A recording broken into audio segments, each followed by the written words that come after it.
Hello दोस्तों, कैसे हैं आप लोग। आज की मेरी इस वीडियो में मैं आपको बताऊंगा कि अलीगढ़ मुस्लिम यूनिवर्सिटी में कैसे एडमिशन लेना है, एडमिशन प्रोसेस क्या क्या है, कब फॉर्म अवेलेबल होते हैं, ऑनलाइन है या ऑफलाइन है, टेस्ट रिजल्ट्स कब आएंगे और क्या फ़ीस रहेगी, अब हॉस्टल कैसे अवेलेबल होगा आपको, और क्या क्या कोर्सेज ऑफ़र करती है अलीगढ़ मुस्लिम यूनिवर्सिटी।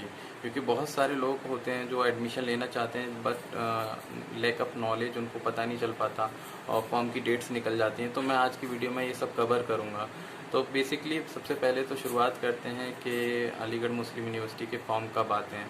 जो अलीगढ़ मुस्लिम यूनिवर्सिटी के जो फॉर्म्स रहते हैं वो ऑनलाइन और ऑफलाइन दोनों तरीके से अवेलेबल रहते हैं और ये फरवरी में आते हैं। फरवरी मिड से शुरू होते हैं और लास्ट तक आते हैं और उनकी जो डेट रहती है, लास्ट डेट रहती है आपके मार्च तक, अप्रैल तक रहती है इनके फॉर्म फिल करने की। जो आपके इंजीनियरिंग के जो कोर्सेज हैं लाइक बीटेक, एमटेक और पीआर वगैरह, उनकी डेट्स भी मार्च तक रहती हैं। उसके अलावा जो नॉन डिपार्टमेंटल टेस्ट होते हैं, नॉन डिपार्टमेंटल बोले तो मतलब जैसे बीएससी या फिर एमएससी वगैरह, इनकी जो लास्ट डेट रहती है वो आपकी अप्रैल तक जाती है।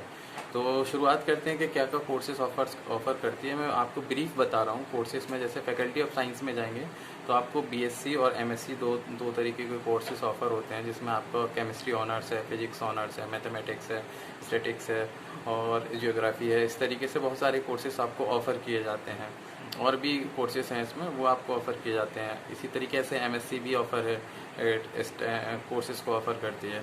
अब जब आप आर्ट फैकल्टी में आएंगे तो आपको बीए है और एमए है। बीए में आपको हिस्ट्री है, ज्योग्राफी है और भी सारे सब्जेक्ट हैं आपके, सोशल साइंस है और इस तरीके से इंग्लिश है। इस तरीके से बहुत सारे, संस्कृत है, उर्दू है, हिंदी है। इस तरीके से कोर्स, सॉरी संस्कृत नहीं है, हिंदी है। तो ये ऑफ़र करते हैं।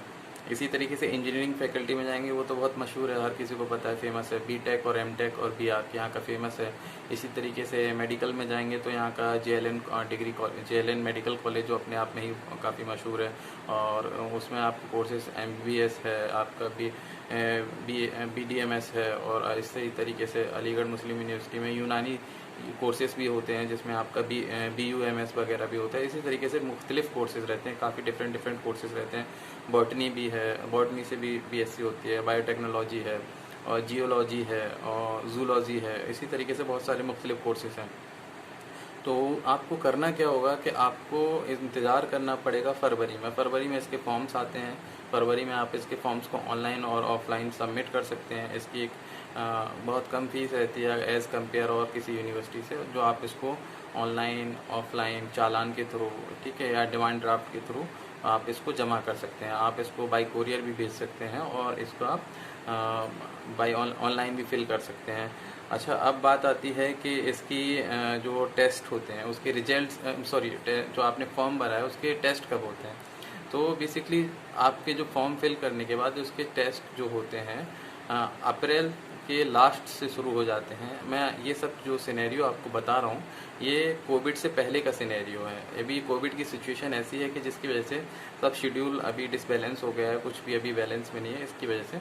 वरना कोविड से पहले जो एक रेगुलर मोड होता है उसमें इसी तरीके से सब चलता है। तो जो उसके जो टेस्ट होते हैं वो अप्रैल के लास्ट से शुरू होते हैं, मई और जून तक होते हैं और इन टेस्ट के जो रिजल्ट्स आते हैं वो आउट होते हैं आपके जून के लास्ट के बाद से शुरू होते हैं और जुलाई तक आउट होते हैं। तो इसमें होता क्या है कि मैं आपको एक बहुत छोटी चीज़ बता रहा हूँ और बहुत इंपॉर्टेंट है, जिसकी वजह से बहुत सारे लोग एडमिशन्स अपने छोड़ देते हैं। वो सोचते हैं कि हुआ नहीं तो छोड़ दो। इसमें क्या है कि यूनिवर्सिटी में जैसे किसी बंदे ने बीएससी का फॉर्म डाला और उसने बीएससी में 3-4 कोर्सेज लिए। जैसे ये बीएससी का मैं इसलिए बता रहा हूँ एग्जाम्पल, क्योंकि आप इसे बीए में भी अप्लाई कर सकते, इम्प्लीमेंट कर सकते हैं और किसी कोर्सेज में भी।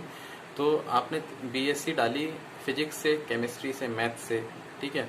तो आपका क्या हुआ कि आपने जब टेस्ट दिया तो आपके 3-4 में आपका सिलेक्शन ना होके किसी एक में यूनिवर्सिटी आपका सिलेक्शन करती है और बाकी में चांस मेमो निकाल देती है, मींस आपका वेटिंग लिस्ट निकाल देती है।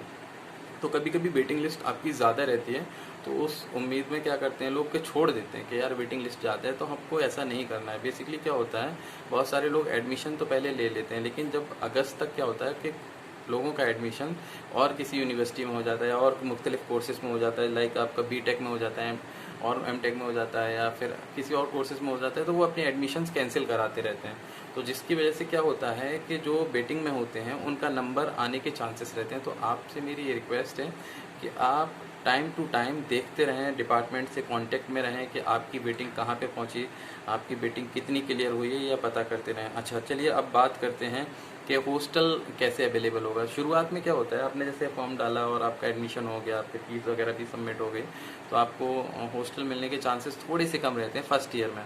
सेकंड ईयर में आपकी वेटिंग क्लियर होती है तो आपको हॉस्टल मिल जाता है ईजिली, और हॉस्टल की फ़ीस, खाने की फ़ीस बहुत ही मुनासिब होती है, 1000, 1200, 1300 रुपये होती है, जो कि बहुत कम होती है। और एनुअल चार्जेस भी हॉस्टल के बहुत ना के बराबर होते हैं एज़ कम्पेयर अदर यूनिवर्सिटीज़।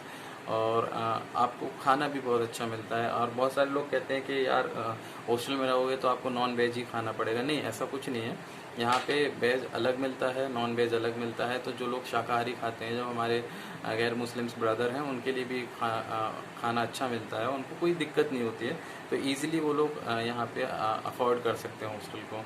तो ये एक प्रोसेस थी कि किस तरीके से एडमिशन लेना है, किस तरीके से आपको अवेयर रहना है अपने एडमिशन्स के लिए।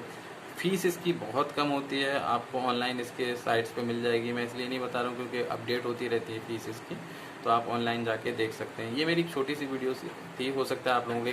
So thank you so much for watching my video. अगर मेरे चैनल को आपने सब्सक्राइब ना किया हो तो सब्सक्राइब और लाइक कर लें।